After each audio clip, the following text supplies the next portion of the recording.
is a PG podcast, but then Devin just kept on dropping shits and fucks, and I'm just trying to figure out what's in her mouth. I just want to see him interview Francesco Accoli. He's a good human being, is what he would say about himself, I'm sure. Who's hosting this thing? Take charge, Kevin, would you? Jesus. First time we ever met those guys. That was the major drunken pub argument. I think you guys are the worst. I'm gonna have to probably watch some Canucks hockey, unfortunately. Just making friends left, right, and center, and probably some enemies as well. Tell him to shut up. He needs to hear that every once in a while. Off to a good start. All right. We are live. It's okay to talk when it goes live. And yes, we will talk. Welcome to the Hockey Podcast. We are, you can follow us on Twitter at podcast_hockey, Facebook.com, The Hockey Podcast, YouTube.com, The Hockey Podcast, where we currently sit at 100 and, pick a jersey number, Sean. Pick a jersey number. What is our jersey number on this one? Let's quickly pull this up and we can see it is Matt Cook. We are at the Matt Cook 100 and Matt Cook of subscribers. And then you can subscribe to the audio after, should you do that as well. Also, remember to hit like on the video, because the more likes, the more notice we will get. So we would appreciate that as well, as we are live preparing for the NHL Draft Lottery. Who will pick 1, 2, 3?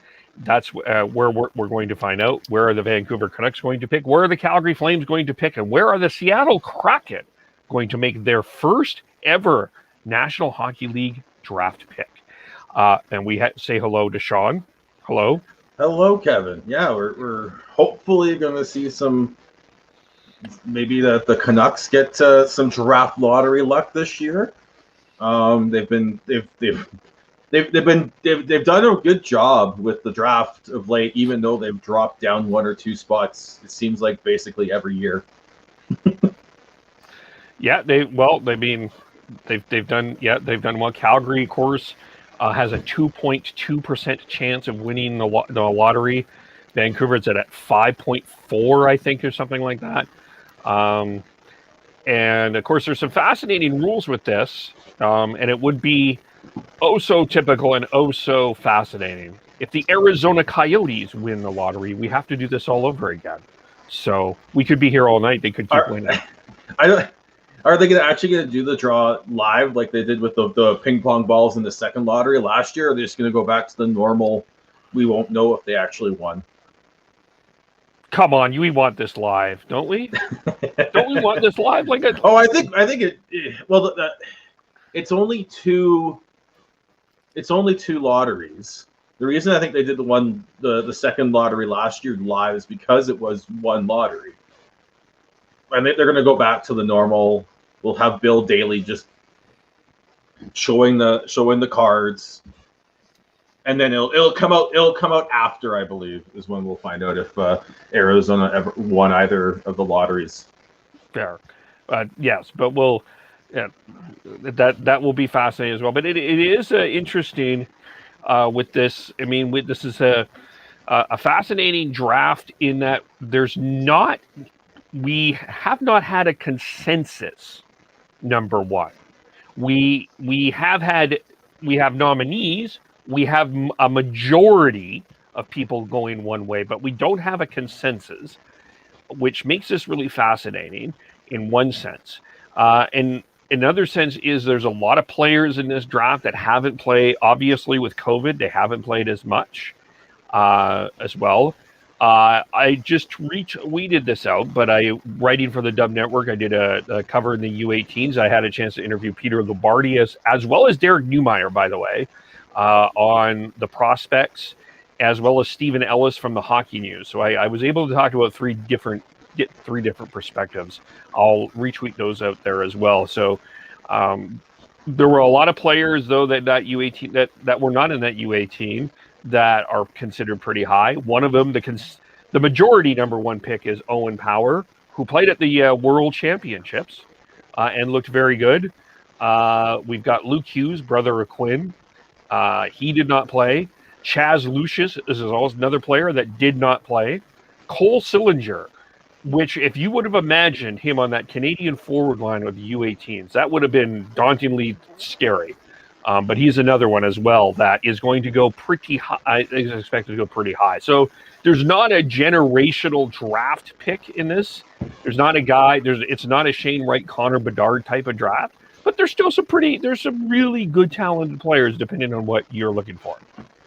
Yeah, and just because it's the players aren't deemed generational at this point, doesn't mean they can't be stars in this league. I think we're looking at a draft class that's we're going to see a lot of really good NHLers come out of this draft class.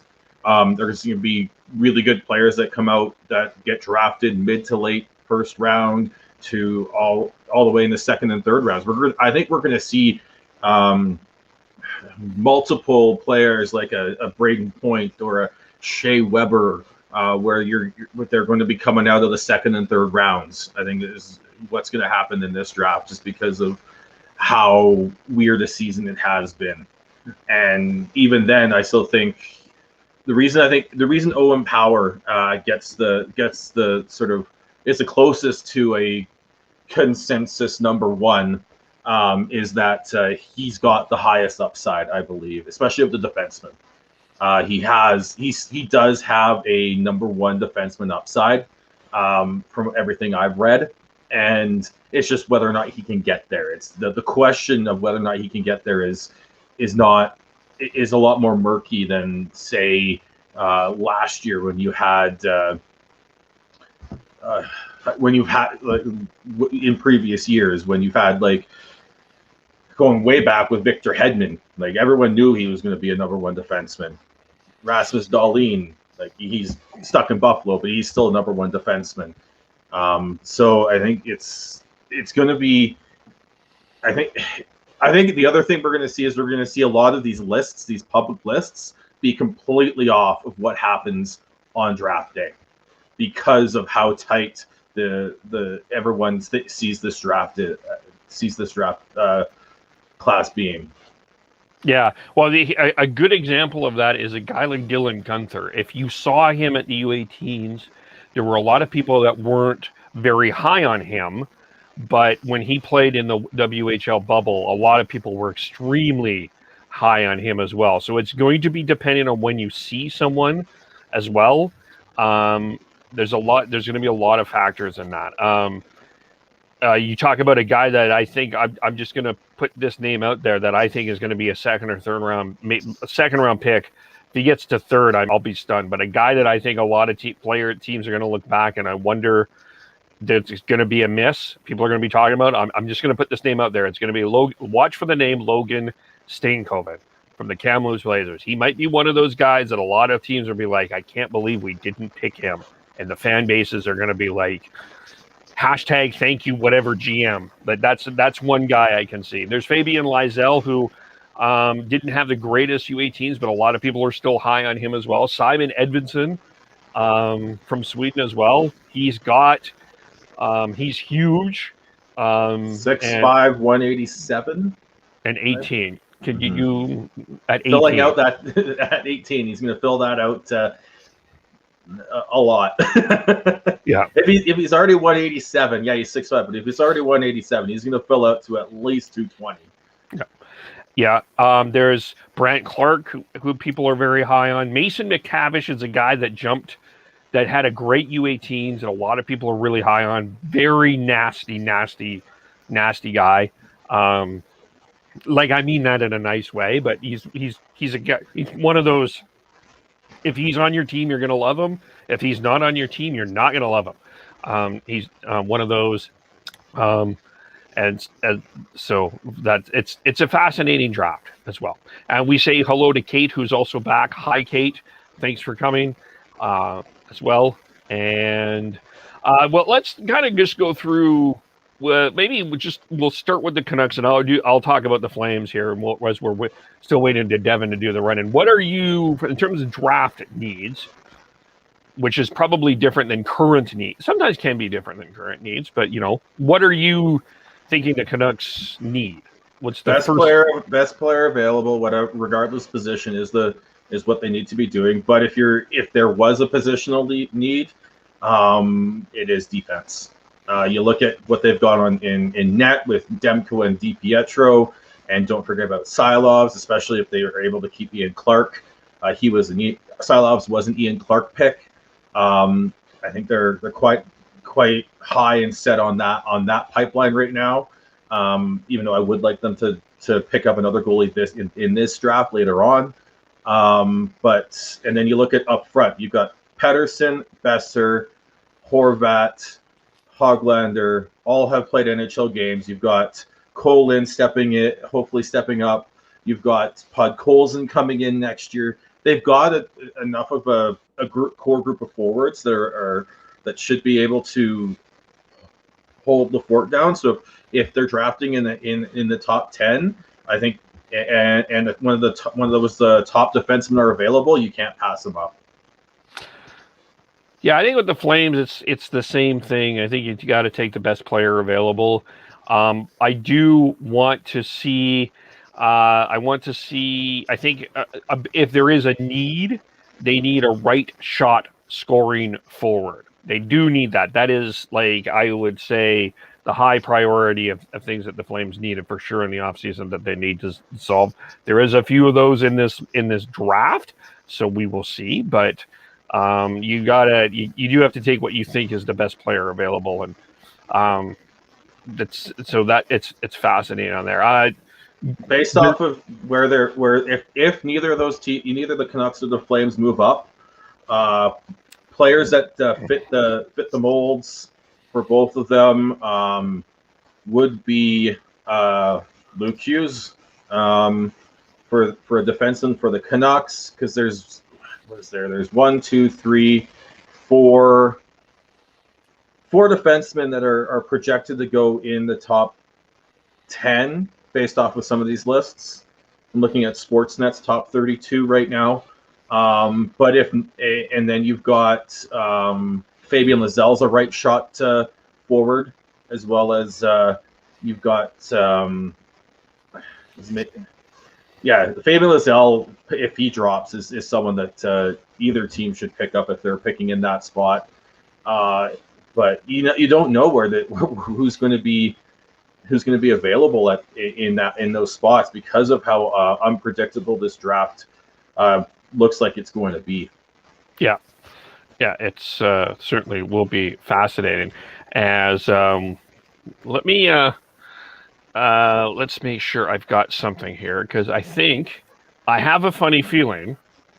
I could be wrong, but we could have an appearance very soon, based on what I'm seeing elsewhere. So, but we'll. We also, I guess, let's, while we're waiting, we'll get, when Devin comes on, we'll talk about the Leafs here in a second. We'll maybe just touch on some Flames Canucks news quickly. Chris Tanev and Chef Brian Armstrong won the Bud McKay Award. That is for compassion, endurance, and excellence. It's basically a leadership award. You know this, Sean. We know this. If you follow the Canucks in any way, shape, or form, what Chris Tanev has done, this is no surprise. The type of person that he's been. So that's not too much of a surprise there. Johnny Gaudreau was awarded the Doc Seaman Award. That is what they're going to call the top scorer for the Calgary Flames. And Michael Backlund won the Ralph and Sonia Skirfield Humanitarian Award. So news out of the Flames. And the Canucks signed Karel Plesac. He's a Czech forward that they drafted in the late rounds. He'll come over and play for Abbotsford next year, and he's got some bottom six upside and some feistiness in his game. So hopefully that we see him come over and have a good rookie AHL year.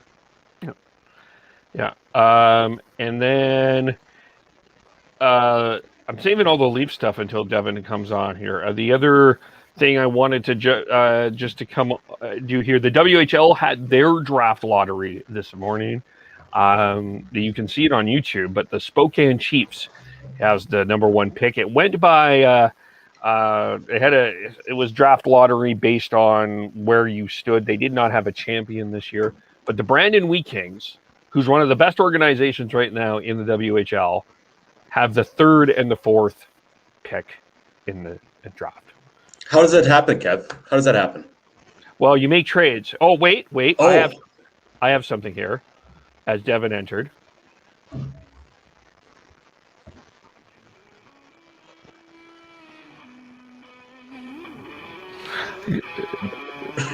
Running music. Beautiful. That was right on cue. Well-oiled machine we got here. Yes. Well, how are you, Devin? Oh, man. I'm fucking hot. It is smoking hot here in Calgary, and it's beautiful. Love every second of it. I've just been running around like crazy the entire day. So I'm happy to be indoors. I'm happy to be talking to you guys. Yes. Well, we're happy that you are here. Yes. How that happens is the Brandon Wheat King makes shrewd trades. That's what happens. So anyway, Right. Do we want to talk Habs Jets or do we want to talk Leafs availability? Leafs. Where are you? How are you doing, Devin? I did not catch the availability, so I probably wouldn't be able to give you too much insight unless we have some clips that we can play that is legal for us to do, which I don't know. So let's go preview right now. Yeah. Okay.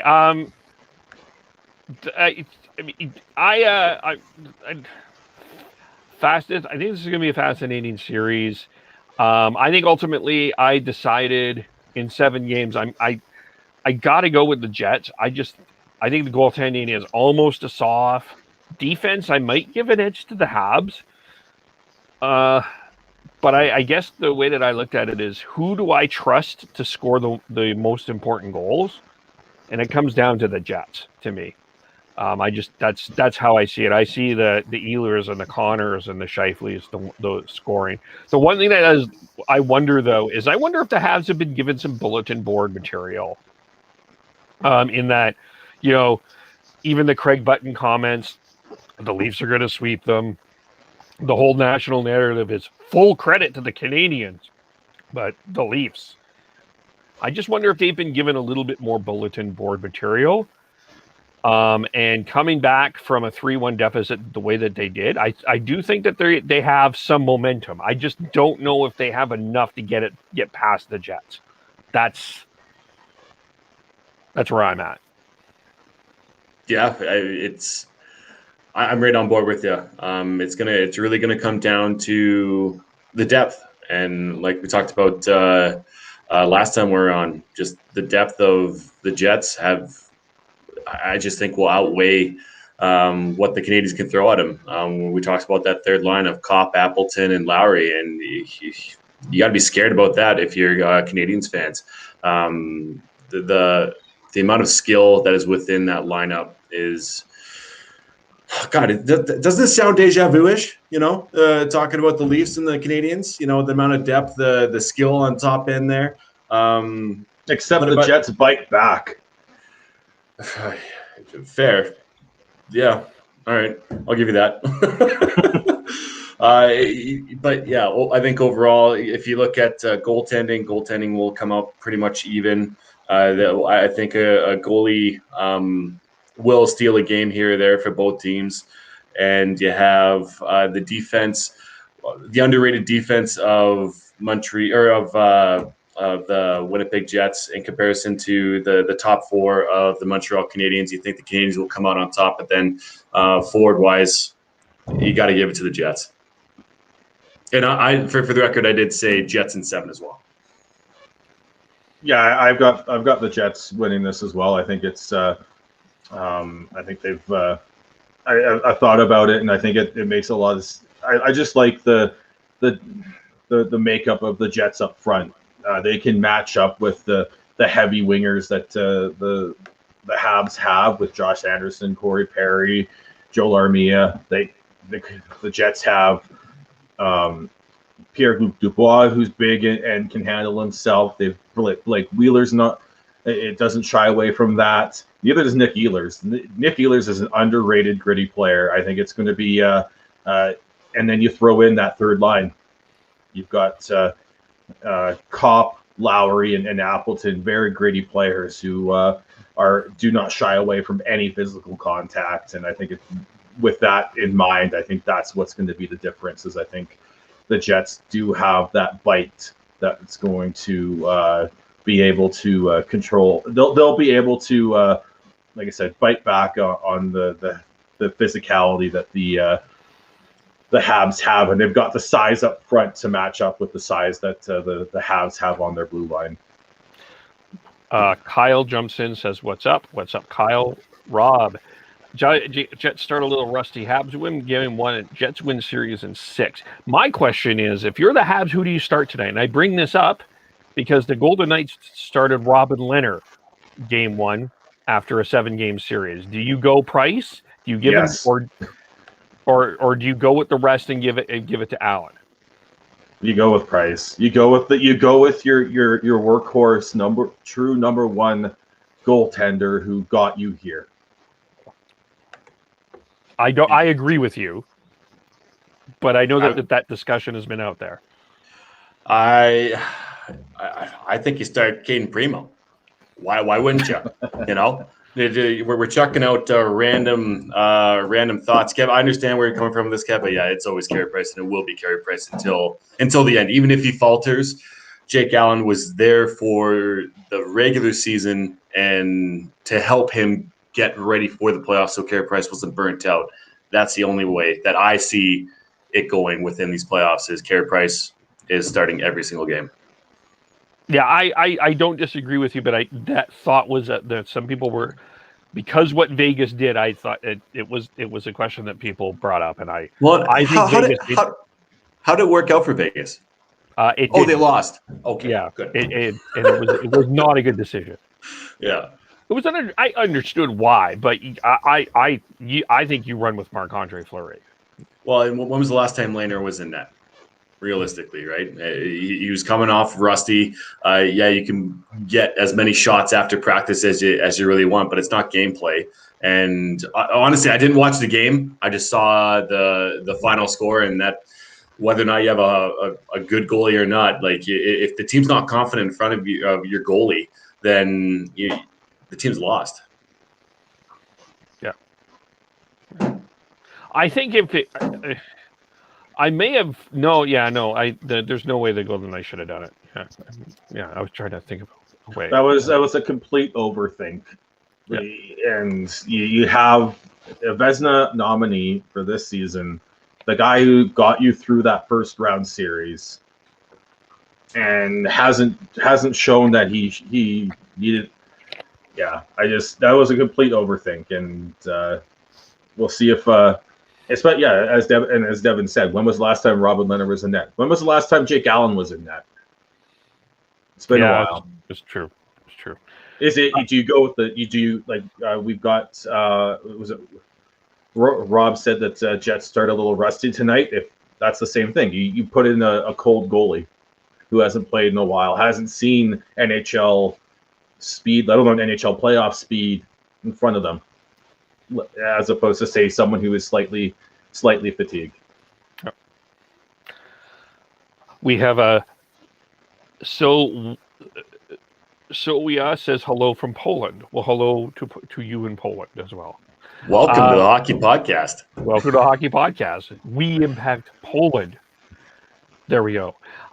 Devin, we kind of went through just kind of briefly what the Canucks and the Flames, need to do in the draft, or kind of.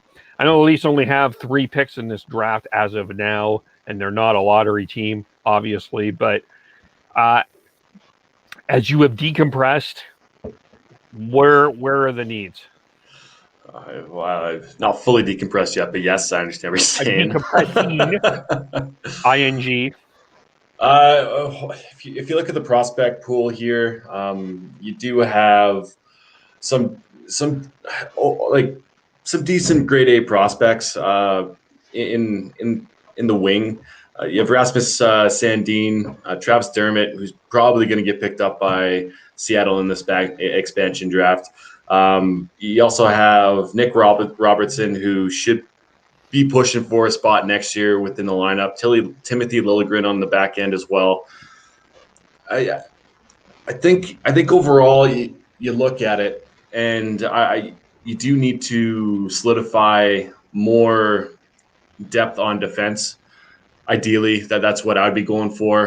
They also have Romanov as well, and on the forward end, as I'm just rolling through my head right now of what prospects we do have for the Leafs, but I just round it out a little bit. You get some more defensive prospects that are going to be good. And then you also get some forward prospect. I think they're okay in goal. Looking into it a little bit more, you do have Ian Scott, who is highly touted, and he's only 22 years old. He's an RFA in 22-23 season. So as long as you have some like a rolling rotation of potential prospects that you could have come up and fill some roster spots, then that's what you're really looking for within drafting. But you really just, I think the forwards are pretty decent because Amarov, not Romanov, Amarov, sorry. He was drafted first round last year, a bit controversial, but he's a scorer. And same with Nick Robertson. Robertson shoots it from everywhere. So if I was Dubas looking into this draft, look at maybe a defenseman or two, and then look for a good, well-rounded forward that could potentially be a steal or a sleeper within the draft.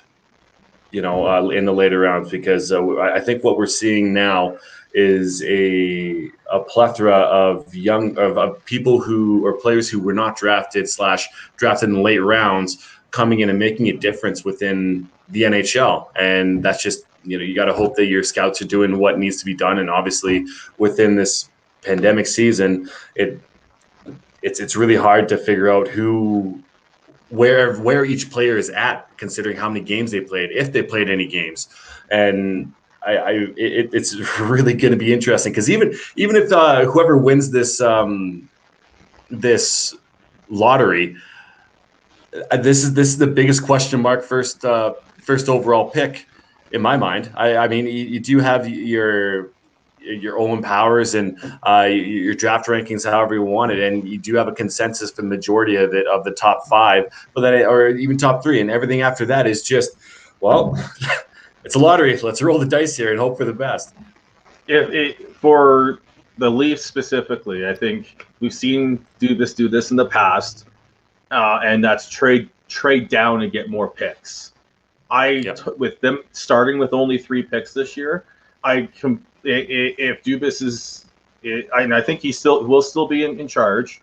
I don't think they're gonna move on from him. No. But I think we will see them try and be active in that aspect and trade down and add picks in those mid to late rounds. Because before you came on, Dev, I said that I think we are going to see some players come in, get drafted in the 2nd, 3rd, 4th, and 5th rounds that come in and surprise big time, like a Braden Point, a Shea Weber, in that aspect. Maybe not hitting that big, but I think we are going to see 2nd, 3rd, and 4th round picks become very good NHLers out of this draft for sure. Something clicked with me when you were talking that Dubas always goes for skill, mostly, and why not? The size doesn't really matter as much anymore. Yeah, if you're a big physical player that can play that brand of hockey but can also score, yeah, that's you're checking off a lot of boxes there for prospects. But overall, if you look at Amarov, a bunch of Leafs fans were questioning why he went for that when there's still good defensemen out there in Schneider, I believe it was, that went after him in that draft. And I could be wrong, but I know it was very close to that pick. But he's going to go for skilled players. He's going to go for the analytical side, and we'll see exactly what happens and how he really deploys it. But I do think that on the back end there is a bit of a need to kind of solidify those prospects on that back end. Yes, we just get ready for the lottery here. It was just to go through that. Amarov at 15. The next pick was Caden Gooley by Montreal at 16, and then Braden Schneider went 19th to the Rangers. And that was the trade that the Flames made to move down to get Connor Zary and an extra pick. That's right. Yeah. And that was also, of course, the next pick after that. What was the next pick after Braden Schneider? Shakir Mukhamadullin. Good job. Good. I was like, is this well known? Is this something that I should know and I don't? That's a great name. It's the name that I love that. Yeah, that was one of the best moments of last year's draft. Who? That everyone had to get out there. It was the next pick with Columbus where they went Yegor Shinnikov. That was the one that had the whole everyone at Rogers scrambling, including former LA scout who was on that Mike Fuda.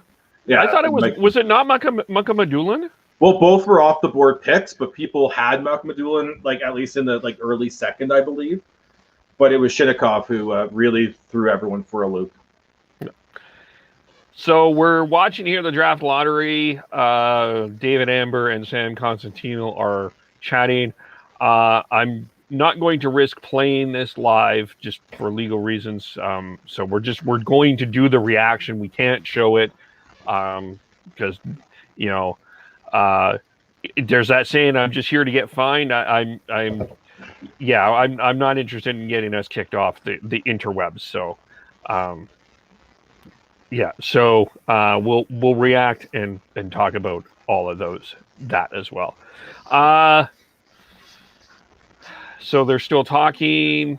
As they're doing this, the Lester B. Pearson Award nominees. Maybe we'll just quickly touch on this. Sidney Crosby, Connor McDavid, Austin Matthews. Any issues with that? Nope.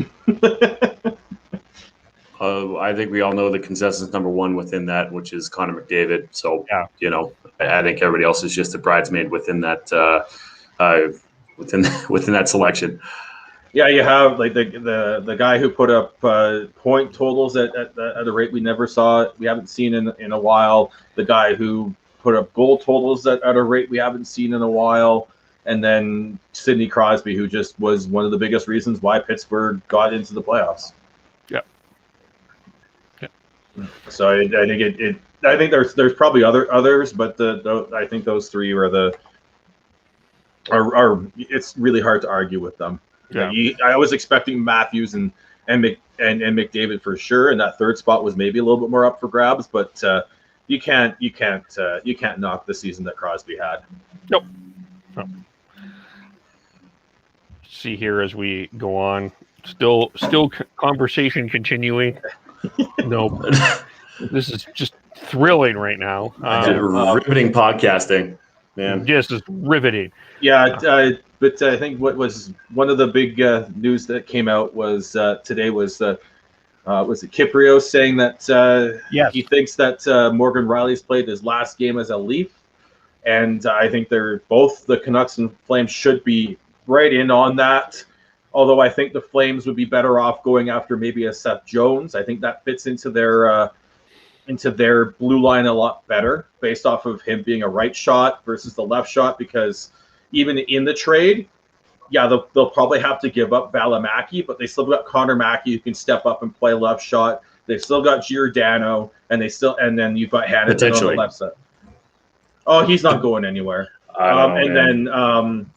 But on the right side, they've got Anderson and Tanev. And if you add Seth Jones to that, and you've got, say, you give up Valimaki, you go with Hanifin and Tanev because you know that works.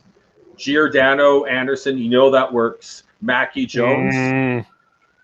Or you can mix it up, but like you know what you have, and then you add Jones to insulate Connor Mackey. I think that's a top six that is drastically improved on this year. And then with one sec. Just on the Flames, the other thing that I think Sean is missing within this, but very, very much right in thinking that Jones would be a better fit than Riley is Daryl Sutter. That Jones is a Daryl Sutter player, more so than a high-flying Morgan Riley. And, obviously Canucks fans want Morgan Riley to go home. Sean, take it away. Yeah. I'd love to see Morgan Riley back in Canucks colors and coming home to where he grew up, and it would be a very good fit for them. They need to find a way to replace and improve on Alex Edler. They may have to give up Jack Rathbone to make it happen, because I don't know what else they would give up that would be enticing. They'd have to give up Rathbone and then a massive package to make it work.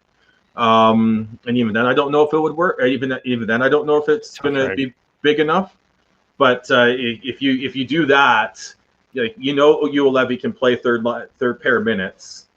So you would have Hughes. You bring back Hamonic to play with him. You have Riley with. I honestly would have Riley with Schmidt as your second pair, because that would be a dynamic pair that could move the puck. And then you have Ulevy as your stay-at-home defenseman with Tyler Myers, and release Tyler Myers and let the giraffe gallop up the ice. And I think that would really improve the Canucks blue line. But I think the acquisition cost for both the Canucks and Flames for Morgan Riley and Seth Jones would be very steep, and I think you would have to. It would be very questionable and debatable whether or not it's worth it. It would have to be a sign and trade too. He has 1 year left, and there's no way you're giving up a Valimaki and plus, if you will, to bring him in for 1 year, even if you do think that you're going to be a contender. The only thing would be, I don't know if Toronto should go away from getting rid of Morgan Riley. They should. He was no. Sorry, Kev, I cut you off, man. No, I cut you off. Go ahead. Damn straight. I think overall. Oh, sorry. I'm going to talk now, Deb. Oh, fuck you. No, go ahead. Son of a bitch. He played outstanding in the playoffs. This was actually a really good year for him overall. He was able to, the spotlight wasn't quite on him, and I think that's where he thrives. He was secretly doing very, very well, and just. I guess, who do you have going into that to replace him overall? You do have a Sandin that you could put him up there as a left-handed shot for sure, and he was playing first power play one right at the end or in the playoffs, and I thought he did a very, very good job. He's able to move quickly on that blue line and distribute the puck the way that they needed to. It's just, does he have enough development to take that step to be a top four defenseman? I don't think quite yet. That would be the only question. And then maybe get another bring back a Zach Bogosian. I thought that he actually played pretty damn well within the playoffs, and it brings that leadership. And Kevin talked about this, and I know we've talked about this before too, is that if you have that ring, which he does from playing with Tampa Bay last year, that says a lot. He knows how to get it done within the playoffs. He's been around the block. He's been on a very, very hard team, a very questionable team in Buffalo before this. So he understands all aspects, and I don't think being in the spotlight of Toronto really phases him either. So I think bringing back a Bogosian would definitely help within that defensive core. Even if they don't get rid of Morgan Riley, I think that's something that they should be looking at for sure. But once again, it depends if Sandin will be able to take that next step, and he's ready for top 4 minutes. Because right now, it still seems like he has a little bit of hiccups here and there, and obviously within those giveaways of Game 6 and Game 5, or not Game 5, Game 6. No, wait, it was Game 5. It was Game 5 where he gave up 3 big giveaways that caused scoring chances and goals against Toronto. So I think he has a lot to really learn still. But we've talked about this as well. Defense take a lot longer to develop on average than forwards do. So it's got to be a patient game. But I can understand why there's that talk that Dubas might be moving a Morgan Riley, but I just don't think that's a smart move to make. The only reason, I think one of the reasons why they may be looking at that is because you look at with the expansion draft coming up, and like but it also depends on how high they are on Travis Dermott. Or do they think Dermott's ready to take that next step, because he's the odd man out in terms of who they would expose, even if they go 4-4. Yep. But I just think moving on from Morgan Riley would be an absolute just brutal mistake if they do that. He is fantastic as a top pair defenseman. Play all situations. He was my pick to be their captain when they were trying to decide. I think our pick. Yeah. Yeah, we did have that discussion, and I think all of us said that it should be Morgan Riley. The cards are coming in as we're getting set here. I have to say they showed all the GMs, and oh boy, Jim Benning looks just rattled already. He's totally expecting to move down 2 places. He's like, why do I have to be on camera? I think the majority of GMs or whoever they have there as their representative on Zoom call are wondering what the hell they're doing there. I like the thought process that you have the mascots there. I think that'd be awesome instead of the GMs. I love it. Get Harvey the Hound in there. Yeah, mascots and super fans. Yeah, what is Steve Yzerman sitting in? Is it like a holograph or something? What is that? No. It's just funny because you can tell Kevin Adams is looking a little nervous because I think he's also like even having the best odds. That's only 16.6 for the first overall and only 31.6 for the top 2. Like there's either way, he's top 3 though. Yeah, that's the only saving grace for Kevin Adams. Yes. Yeah. Oh man, here we go. Here we go. Bill Daly with the cards already looking. See, I told you this is what they were going to do, Kev. Go back to the old way. So this should be at 15. This should be the Rangers. And we'll see. Let's hope so. Good Lord.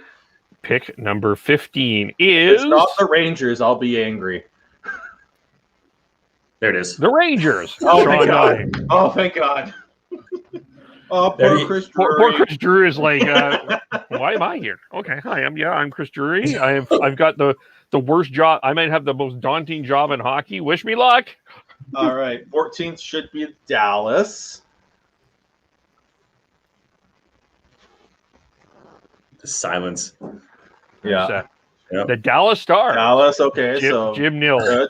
He's Jim done. Nils, like, yeah, I'm done. I'm out. Like, I'm out. I'm going home now. Oh man, a little fun exercise. A little fun exercise. The Fan 960 Morning Show did was they tried to see how many clicks they would get to Calgary to get in the top 2. It was 33 clicks on that tankathon or whatever. So sorry, Philadelphia. As Chuck Fletcher's staring at the camera, he's like, "Can I go home? Can I go home now?" This is Calgary's spot. So come on, you don't see Calgary here. They've won one of the top 2 picks. Let's go. Well, they can move up one. Can they not? Calgary. Oh, 12th overall. For Brad Treliv is like, "Oh, this is a waste of time again. Can I go home?" Can I start dipping? Please. All right, Chicago. Number 11. They've had enough. Don't give them another. Come on. Yes. Okay, good. Stan Bowman. It's like, yeah, thanks. Hi. Well, you've moved up enough to get like Kirby Doc and Patrick Kane. You've had enough. Yeah. This is a team, if it's the Ottawa Senators, that I am very intrigued about their offseason. I think this is going to be fascinating. Oh, okay. Thank God. All right. I'm very intrigued about the Ottawa Senators. All right. offseason. Come on. Let's go. Nope. You're Let's going 9th. go. You're actually going to go Let's 16th. You're going to be disqualified. No, that's the Arizona Coyotes. Please, for the love of God, no. No. Yes. Vancouver. At number 9. Jim Betty's like, all right, fine. Fine. All right, I'm going to trade it. No surprises. This is anticlimactic. Detroit Detroit really needs to get up there. That's for sure. Number 8 should be LA. Okay, good. Blake and Robitaille. Here's San Jose. If there's a team that deserves it in this, it's San Jose. I don't know. Oh man, no surprises. No surprises yet. I wonder if it's just going to be the exact same going in. 6-1 is going to be just all the same. They need Buffalo to be at least 1 or 2. They need to. Detroit's number 6.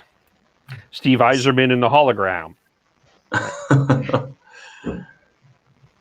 Columbus could use it too. That's who's next on ours. Yeah. I'm just happy the Canucks didn't drop. Number 5 is Seattle. The Columbus. John Davidson. Yarmo. Hi, John. It's nice to see you again. All right. Now, number 4.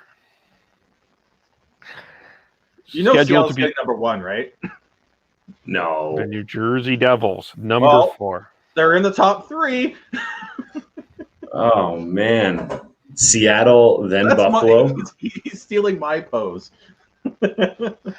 So it's Buffalo, Anaheim, and Seattle that will get the top 3 picks. Which way they go? Oh, Bob Murray. He just looks. They all look. They're all Kevin Adams, Bob Murray. No, Ron looks the most relaxed. And now we go to commercial. Yeah, of course we do. We have a commercial. Just to get back to this, no surprises. Everybody's picking pretty much where they are, so it's uneventful at this point. But to get back to this Morgan Rielly conversation, and I agree with Sean. It's not a move that the Toronto Maple Leafs should be making at all. I think it is a mistake. But if you're going to move Morgan Rielly, I would think you've got to get at least a top 2-3 defenseman back. That would be at least an expectation to get back. No, you're not. Yeah. You're not trading him for. You're not trading him for prospects. After a year that you basically. That the perception is you collapse. If you're trading Morgan Rielly for prospects, well, it depends on how far along those prospects are. Does Dubas think that they can make a next step within losing Morgan Rielly? Probably not. But does he think that this team needs to learn a little bit more before they actually start making the big moves to be contenders again? Because I mean that it's either win now or win later. Or whatever he thinks needs to happen, he will do it, and that could be a possibility. Say, for instance, they completely shit the bed within this next year, and then they are a tweener team of getting the playoffs or not. Morgan Rielly could be on the way out, and other players who are on who have 1 year left after this year. Mikheyev could be on the way out. Engvall might be on the way out. I know that's not high-end player like a Morgan Rielly who's making $5 million, but I think anything is possible. Overreaction, underreaction, whatever. I know, Sean, you have said that you don't think that there's going to be a lot of overreaction because of the length of this season and just everything that has happened within the last year and a half, and which might be correct, but I still think that there's definitely a possibility for GMs to be overreacting. I think if there's going to be a quote-unquote overreaction, it's going to be hockey trades. It's going to be Morgan Riley for Seth Jones, for instance. I don't know why either team would do that, but it's going to be something like that. It's not going to be Morgan Riley for futures. If they trade Morgan Riley, they're going to want someone back, because who's going to anchor your blue line if you trade Morgan Riley? Especially in that division, where with the skill in that division, that if you're trading Morgan Riley for not a top flight defenseman, you're going to have a hell of a lot of trouble. Well, who's going to be anchoring? You have Jake Muzzin, you have Justin Hall. You also have, like I said, Rasmus Sandin. If he can take that step, you still have TJ Brody, who is still, I think, a top 3 defenseman on any team, on pretty much any team. So it's like, yeah, you would be minusing a massive piece, and I don't think that that's the way they should go. But I still think that they have pieces that are going to be solid going forward. Zach Bogosian, like I said, he's older, yeah, and he's a veteran. He's a bit of a boat anchor back there, but he still has that veteran presence, and he could be playing in the top. Who's your all situations top pair defenseman out of that, though? As we get to the top 3 here, that's my question. Yeah, I'd say. All right, I'll tell you after. Yeah. Number 3 is the Anaheim Ducks. Seattle moved up. The Seattle Kraken have moved up. It's either God or Seattle. I told you. The Anaheim Ducks, who have never picked in the top, picked first, continue to not. Come on, Seattle. Come on, Seattle. As we all cheer for the Seattle Kraken to get the number 1 pick. The first overall selection is Seattle. Come on. Buffalo Sabres get the number 1 pick. The Seattle Kraken get number 2. So the one change out of all that. Man. What a disappointment! I gotta tell you, from a fan's perspective, that sucks. We got all the craziness last year, though. Which was amazing with mystery team. Loved it. Loved every second of that one. Yeah, this year not as crazy, but the Buffalo Sabres, who are in a very interesting situation in and of themselves, have the number 1 pick in this year's draft. What is their need? Who do you think they're going to go for, Kev? Oh, I think it's they probably. I asked Kevin there, Sean. Well, the consensus they're not the consensus. The majority number 1 pick is Owen Power. I don't see them deviating too much for that. I think a lot of this has to hang on. I think a lot of this will have to just do with deciding what happens with Jack Eichel. And if he stays or if he goes. Now, I'm going to throw a scenario out. Forgive me, this may be hot takey, but I think if this is the year that could happen, could Buffalo trade the number 1 pick? Maybe.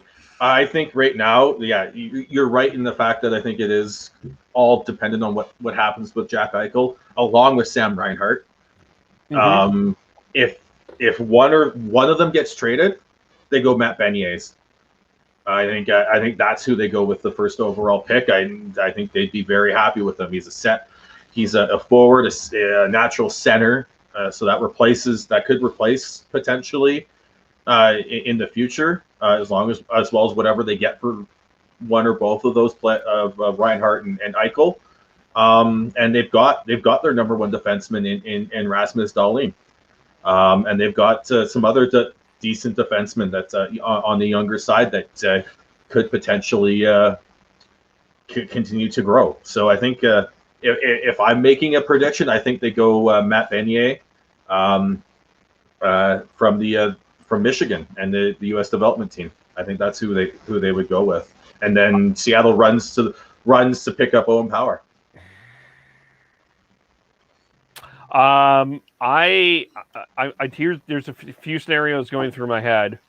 The other scenario is Buffalo could move back and still get beignets, and probably get a few extra draft picks, which probably would be a need in Buffalo. You wouldn't. Man, you'd have to have some absolutely amazing opposition research to know that you'd get Beignet later, like in third or fourth pick. Well, again, it is all going to depend on what everybody is going to need. So, I don't think it's out of the realm of possibility that like the Buffalo Sabres consider moving this pick. Oh, I don't think it is, but I think it's right now. I think the two like majority 1-2 picks. I think if you I think it would be Power and Beignet, and I think if you move down, you potentially lose your shot at getting Beignet, who I think is probably your best option at center at the top of this draft. If Buffalo does decide to trade either Eichel or Reinhart, they got to trade both of them. Realistically, even if it is a Reinhart that they're going to trade and keep Eichel, I think that they need to solidify what they are doing. Because if they keep either of those players, yes, Eichel is better than Reinhart, but they are telling their fans that, okay, there's still hope right now. And from my perspective, this needs to be either a complete rebuild and just clean house on players that you can get prospects for. Obviously, you still need to have a competitive team that will, not tank and have another tankathon, but you got to give some sort of message to your Buffalo Sabres fans that there's somewhat hope within the future. And yes, that sounds a bit counterproductive by saying, yes, trade Jack Eichel, but the haul that you would get back for Eichel and Reinhart, oh my goodness, they will get prospects, A-level prospects, and you'll have a bunch of draft picks within that as well. So I personally think that they should be selling both those players and getting all types of prospects and picks in return, so they can help have a well-rounded team. Because you still have Dahlin on the back end. You still have Rasmus Ristolainen, who could be a potential trade bait as well. And someone might pick him up because he is a bit older. He doesn't have the best statistical numbers for analytical people out there who follow that, but he still is a middle pairing defenseman that can play pretty damn well on your PK. So there is a lot out there that they could get in return for all of those players. And like I said, then you build around Rasmus Dahlin. Now, if you galaxy brain this, and Buffalo's tried to do this before, and you trade away Eichel and Reinhart, maybe you do go Owen Power, because you've got, at that point, you're basically on another rebuild, right? And yep. Kevin said this many times about wanting to try and get the next, getting top picks in the next two drafts. And yep. the top picks are forwards, and specifically they've got a couple centers that are very well, very top end, and are generational franchise level players. So if that's the case, then you go Owen Power, and you've got your blue line with Dahlin and Power to go forwards, and then you go from there and hope maybe you get a Bedard or a Shane Wright. Right, 22, Bedard 23. Go ahead, Devin. So in our comments here, Ty Jet, he says fans and owners of the Buffalo Sabres won't wait for a rebuild. What do they have there right now? What can realistically they do? This is the best option for longevity and having a contender for a long period of time. Yes, it's not going to be right now, and yes, oh my God, does my heart go out to the Buffalo Sabres fans? They've gone through so much shit, and they have not been rewarded for getting a Jack Eichel second overall, and who should have been the turning point within this within that organization. But I think that truly this is the best road to go to make sure that you don't have a potential Oilers situation where you have like one or two players that are amazing, but then you don't have the depth to help them and to help that team push forward to be a contender for the playoffs, to be a contender for the Stanley Cup. I think that if I'm Kevin Adams, that's what I'm pitching towards ownership, and that's what I'm saying towards the fans, that yes, it's been very, very shitty for you guys for the past decade and a half, but you know what? Let's rebuild here and let's keep going. And even then, like, if Eichel doesn't want to be there and he wants out, and Reinhart wants out, what you're not going to replace those players in that trade. No, because what you're going to get is you're going to get sort of second line, good players, but second liners, and then futures. So that basically is a rebuild, retool, whatever, however you want to call it.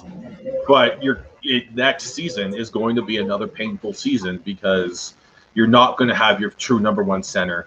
You're not going to have Sam Reinhart, who is a very versatile player who can be your second line center, be a first line center, be a first line right winger, and play tough minutes.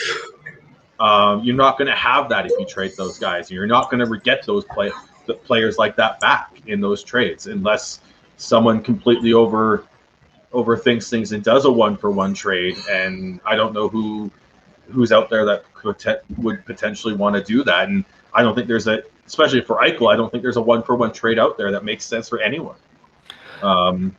So I think there is longer term is how you have to approach what's happening with Buffalo. And I think with Buffalo and their fans, if you show a plan and you show that the owners are starting to care and the GM has a plan and is going and all that, I think that they'll get behind it. They're smart fans in Buffalo. There's a reason the NHL took the initiative and was going to put like a massive NHL prospects combine in Buffalo, because they've got all the facilities there to do it, and B, they know it's a smart hockey market that would build that place up to watch them play. I think if you have that plan, I think you are. I think the fans would follow it. I think they'd follow it, but it'd be very much show me before they would really buy in. I don't think there would be true buy-in, because if we pull up what Nick Bruce just said, do we think the problem with Buffalo is on the ice? No, it's not. It's not on the ice. It's with ownership and it's in management. The Pagulas, they are hands-on and they have their fingers in the cookie jar. They're not hands-on. They're the exact opposite of hands-on. Well, no, but they still, like, I've heard that they still have some sort of like say, be like, oh, we need to do this. Oh, we need to do this, but they don't care. Yeah, they're hands-on without caring. We talk about the Canucks situation. We've got Aquilini's where it's hands-on and they care almost too much and they feel like they know too much. With the Pagulas, if I've got this correct, is that it's all about the money. And they're all in on the Bills. They're all in on the Bills. But when you've got the Pagula, and then with that means that they're trying to cut costs more than anything else with Buffalo, which is another reason why I think we are going to see at least one of Reinhart or Eichel gone, if not both. Here's a few things. I think some people are about to laugh at me when I say this, but I think that this to me is it's pivotal. What happens here in Buffalo is important for the next two drafts, because I do think that if you're a first round pick and you're looking at this franchise, if you're a Shane Wright and a Connor Bedard and you watched specifically the health situation with Jack Eichel, I think that you have to have some questions about where this organization is at. I do. I'm not saying that we're going to have an Eric Lindros situation in front of us, but health is important.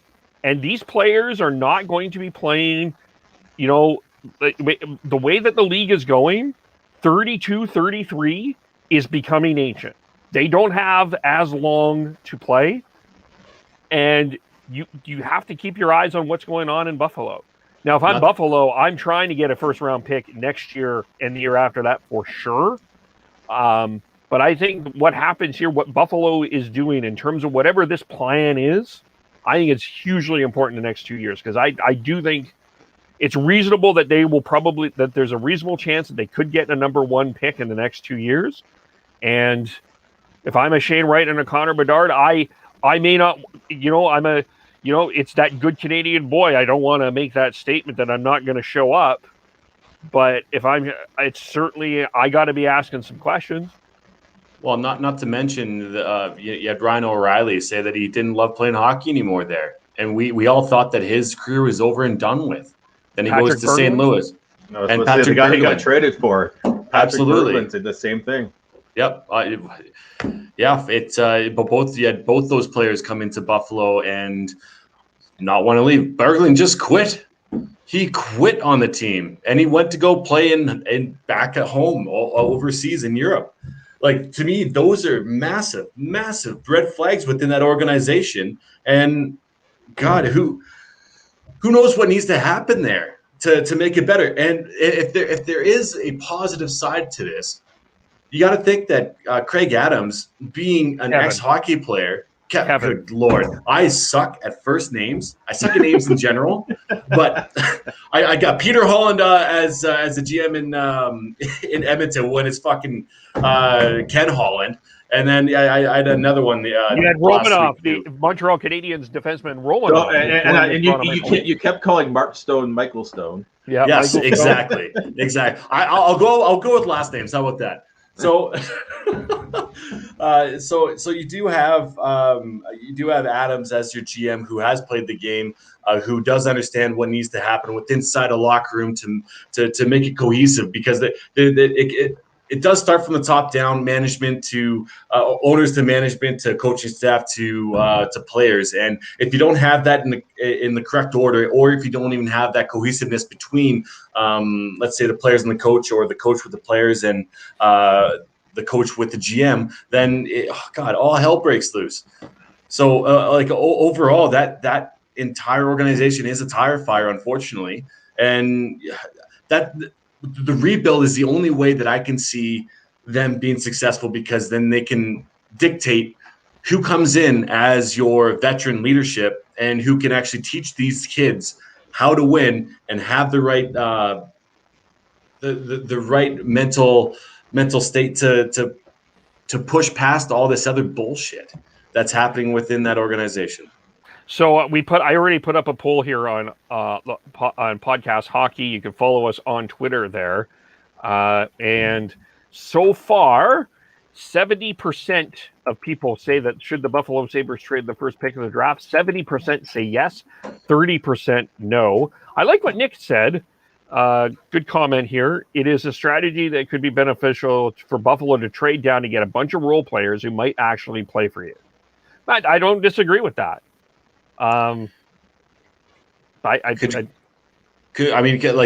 a great point there. You do have there's rumors out here that Matthew Tkachuk could be potentially on his way out, and talk about a role player that I think would have free reign there, unlike what's happened here within the past ever since the puck flip incident with Muzzin earlier this year, and after that he was not the same player. I think that if potentially, I don't think that Brad Treliving or the Flames should be even thinking about this, because I truly believe that Tkachuk is a cornerstone piece within this franchise if they let him do what he does.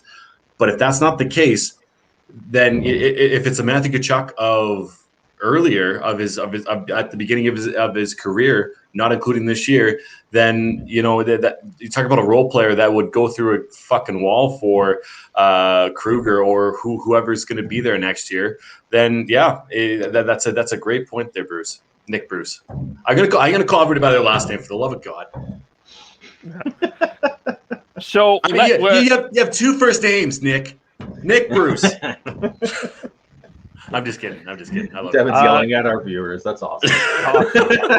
I'm pretty sure he's a friend of Tyler's. So, hey, if you want to yell at somebody, you can yell at Tyler, who will yell at me. So, Well, Tyler's dad is already yelling at you for swearing, so it doesn't matter. yeah, good. What did the Kraken do?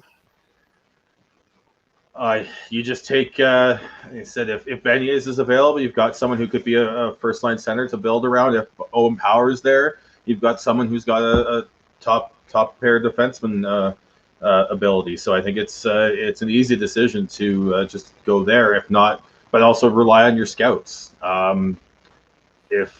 If they feel like someone like a William Mecklin could be that, then you go with that. If you feel like Brent Clark's got that top pair defenseman ability, go with that. Let alone Simon Edmondson. Like there's a lot. Or if you want someone who is going to be someone who you can build a character and an identity around and be a hardworking team, Dylan Genther. Like I think there's options available, but I think if you're Ron Francis, you say like who has the highest potential here, and you just take that and you swing for the fences. I got to tell you, if it was me, I'm not claiming to be a GM, but that massive build of Simon Edmondson, where that how tall, how big he is, and how he's going to lay out, have that defenseman on your back end for years. That would be the way I go. That's me, but he's nasty.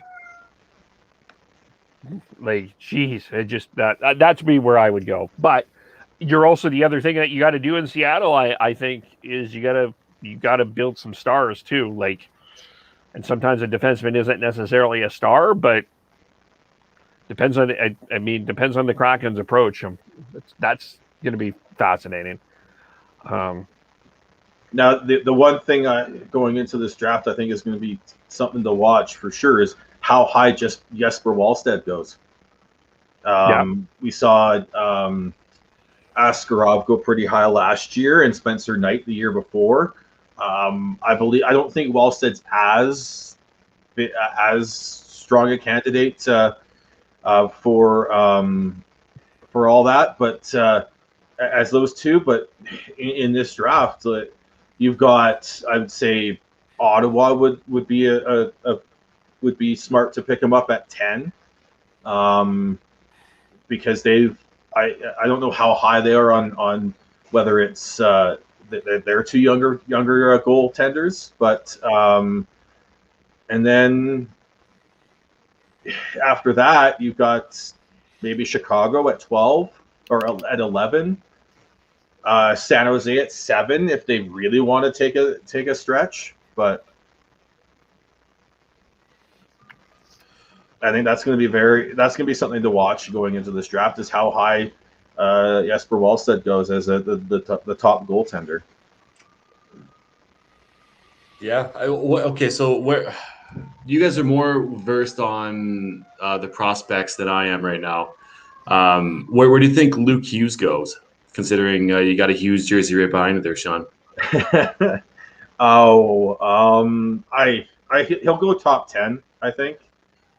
If he's available at 9 for the Canucks, I think that's if he's available at 9, I think the Canucks have to take a strong, hard look at him. He's bigger than both his brothers. He's listed at, I think, 6'1.5" or 6'2" or 6'1", around there. Just a good, like, he's got the skating skills that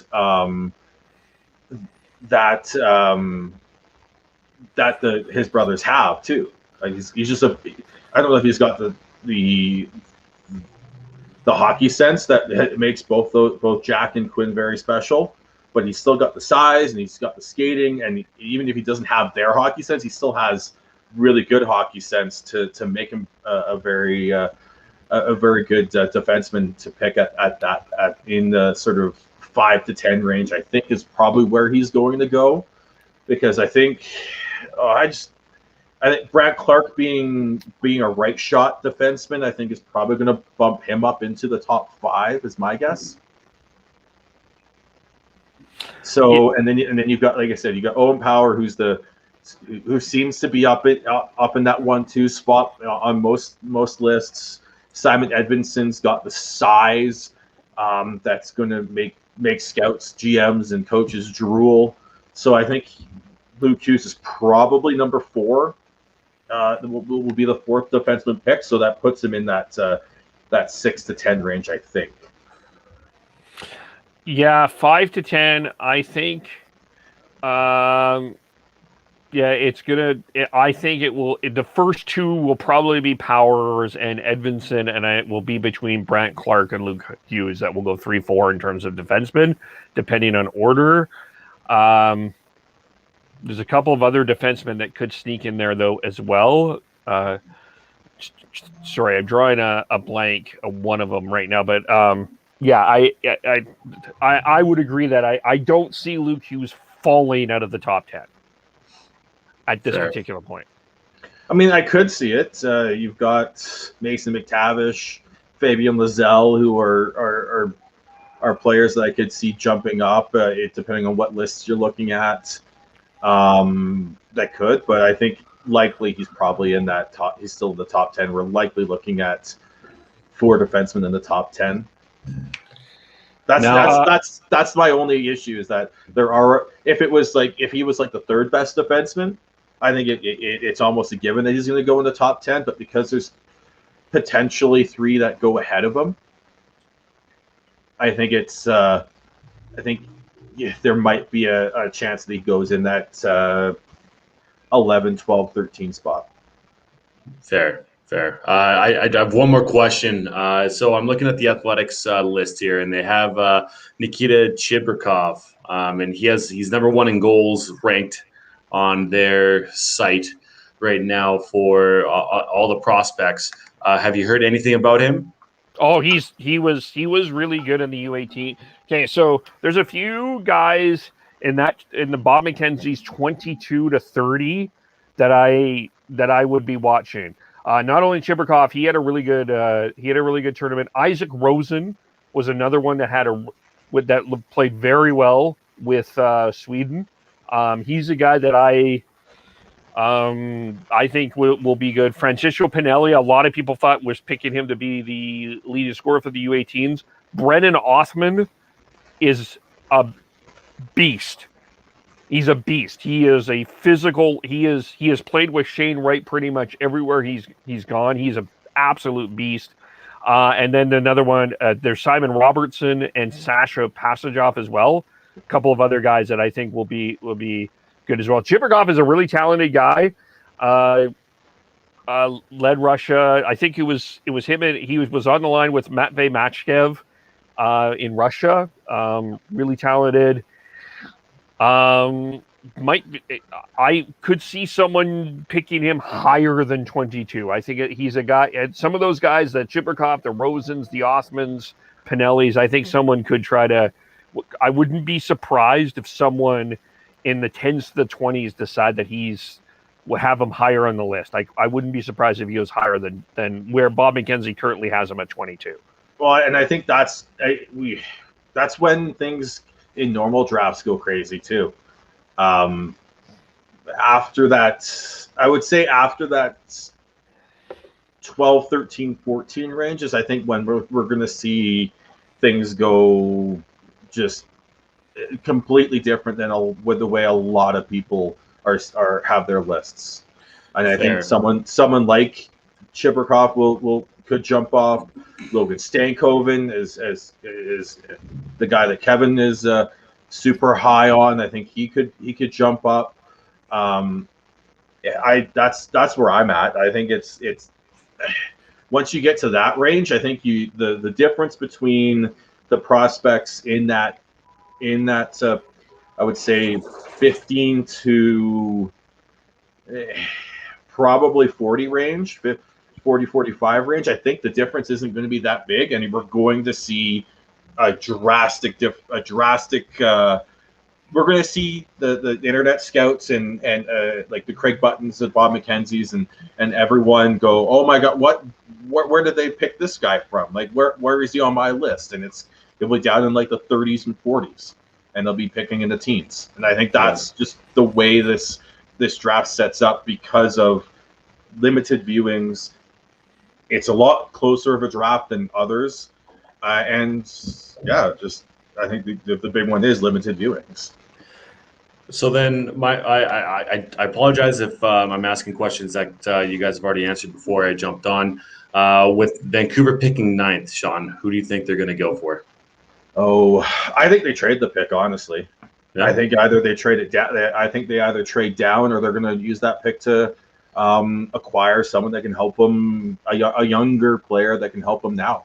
I think it's going to. But if they do end up picking at 9, Kent Johnson, if he's available, would be someone that I think they look at. The left shot, 6'1" center. He's from BC, but going to University of Michigan in this upcoming season. Mason McTavish would be a fantastic pick. As Kevin said, I think before you hopped on there, Dev, he's got a big, nasty edge to his game, and I think that'd be a fantastic pickup for the Canucks going forwards, especially if you're building around a couple smaller players in Elias Pettersson and Quinn Hughes. So adding some edge and some nastiness around them would be very, very prudent. Fabian Lazelle would be a fantastic pickup if he's there. I don't think Brent Clark drops. I don't think if Luke Hughes is there, I think that's something that you have to look at. You've already got one of his older brothers. That'd be a hell of a storyline if that was the case, man. Yeah, but I think, and then Cole Sillinger is also an option there as well. I think he's going to be in that range as well. So then, Kev, who do you got for the Flames at 12? Well, ideally, I think there's two positions. I mean, you get the best player available, but there's two things that they desperately do need: a right shot forward. So to me, if Dylan Guenther is there, I'm taking Dylan Guenther.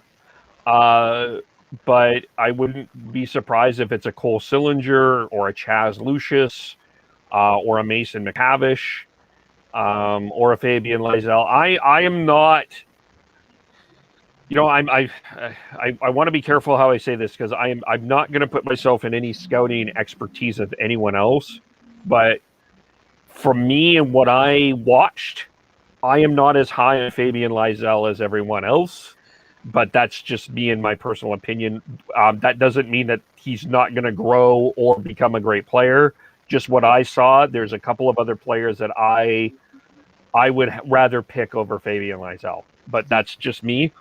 Give yourself more credit, man. Christ, you're there. You've watched more from my knowledge, Sean. And I'm sorry if I'm putting some shade on you a little bit. But he's like as far as I know, Kevin, you've watched the most out of prospect hockey than all of us. So he probably has. Yeah, but I'm not going to sit here and say that I'm a Derek Neumeier or a Cam Robinson or no, you're better. You're better. or no. I don't want to come off and say like I'm this. Oh, listen to me. I'm the greatest human being of all. It's just that's my personal opinion. I think I'm not as high on Lysell as a lot of other people. If Guenther's there at 9, that'd be a great pick for the Canucks too. But I just don't see him being there. I think he's got that top end goal scoring, so I don't think he's going to be there for the Canucks or the Flames. But Chaz Lucius, I think, is someone that the Flames would be good to get. Sorry for cutting you off there, Kev. I mean, if I'm the other thing that I would do if I'm the Flames, I would consider one of those guys in the 20s that we talked about, and I would reach and look at some of them. A Brennan Othman or a Mason McTavish. I know they're left shots, but my gosh, He's a big. Brendan Othman is a huge man. Isaac Rosen's skill. I liked more what I saw of Isaac Rosen than I did of Fabian Lysell at the U18s. So I may consider one of those guys that right now is sitting in the 20s as a guy. I wouldn't be opposed to switching, and maybe the Flames trade down again. They did it last time. That's something to watch too. I think if you have, depending on where your scouts have the tiers of and the groupings, and if you can find a way to trade down and still get one or two, you've got two players and you get one of them, that's fantastic because you're adding more lottery tickets in a very unpredictable draft class. So because all the names we've been listing off, like I'll bring up Mason McTavish, like you said, like in the 20 range, like Elite Prospects has him as number 5. Future Considerations has him at 15. McKean's has him 16. NHL Central Scouting has him 2nd among North American skaters. Sportsnet has him at 9th. McKenzie has him at 11th. It's all over. Athletic has him as 24th. Yeah, it's all over the place with a lot of these players. And then like same thing with Dylan Genther. Like I've seen him as high as 2nd and going in the top 5 and as low at like, let's see here. We've got Genther goes 8th with Elite Prospects and Future Considerations, 7th with McKean's, 12th with Dauber Hockey, number 2 with McKenzie and TSN. Sportsnet has them at number 5, so it's Athletic has him number 1. Yeah, that's what's so crazy about this draft is who's going to draft. What are they going to draft at? Normally in those 9 to 12 range, you kind of have like 3 or 4 players that you think are going to be there. I have no idea.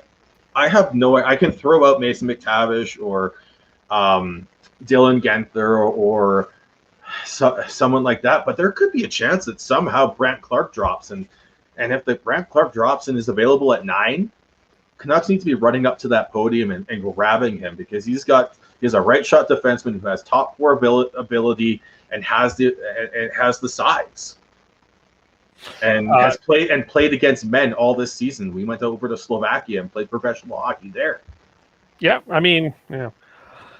By the way, for those watching, the Montreal Canadiens are up 2-0 on the Winnipeg Jets. 5 minutes to go in the first period. So who scored? Tell us. Corey Perry just scored. Oh, fuck you. Yeah.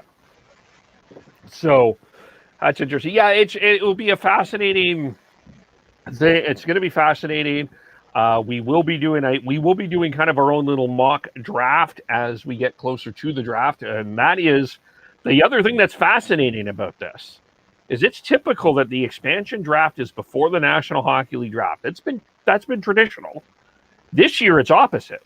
The draft is before the expansion draft. So I think this is just kind of a little fascinating. So we could see this could be Devin. I'm sorry we didn't have chaos in your lottery, but I'm boldly predicting we're having chaos at the draft. I love it because you know that's where teams are going to be making massive moves, and that's usually what happens, especially with Brad Treliving. He loves the draft.